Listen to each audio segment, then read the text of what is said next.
Mais personne n'a intérêt à ce que l'Afrique se développe trop. Parce que si elle se développe demain, imaginons que l'Afrique développe son industrie, comme l'a fait la Corée du Sud, un pays qui était, il y a 60 ans, aussi pauvre que le Mozambique. Si demain elle se met à fabriquer des voitures, si demain elle se met à raffiner son pétrole, si demain elle se met à produire à transformer à faire de l'agriculture et transformer ses produits agricoles, elle va plus acheter nos importations. Et donc, on n'a pas intérêt à cette situation.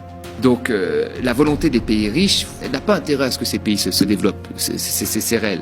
Maintenant, si j'étais à la place des Africains, c'est très difficile. C'est-à-dire que, moi, la première chose que je ferais, c'est déjà, je serais beaucoup plus agressif dans la négociation. Parce que, si vous n'avez pas de financement, alors vous pouvez tenir des grands discours, c'est toujours agréable, mais une fois qu'on passe au concret, c'est quoi l'Afrique aujourd'hui concrètement? Comme elle n'a pas accès au financement, comme elle ne maîtrise pas les biens qu'elle produit, dans les volumes comme dans les prix, eh ben, elle essaye de faire aujourd'hui, pour qu'il y ait de l'activité, d'attirer le plus d'investissements directs étrangers, en faisant des zones franches où on paye très peu d'impôts, en disant voilà, c'est la seule façon qu'on a de relancer l'économie.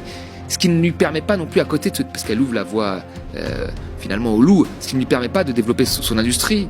Donc la première chose que je ferais moi, dans cette situation-là, qui est une situation extrêmement compliquée, c'est que je chercherais à être beaucoup plus agressif dans les partages de production. C'est-à-dire que quand il y a une compagnie étrangère qui vient, il faut lui imposer des choses. Les pays du Golfe, le Qatar, les Émirats en leur temps, quand vous veniez vous installer chez eux, pour quoi que ce soit, vous deviez donner une grosse partie, plus de 50%, à un autochtone, à un habitant local, de l'investissement. C'était obligatoire. Vous voyez, par exemple, ce type de mesure pourrait être appliqué par certains pays africains.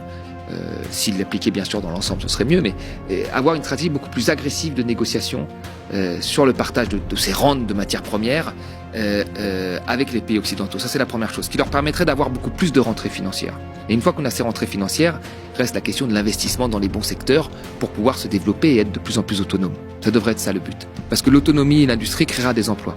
Créer des emplois, ça permettra aux jeunes diplômés de là-bas de rester chez eux et de travailler chez eux, d'assurer un avenir à une jeunesse qui n'en a pas dans son pays parce qu'il n'y a pas d'activité économique.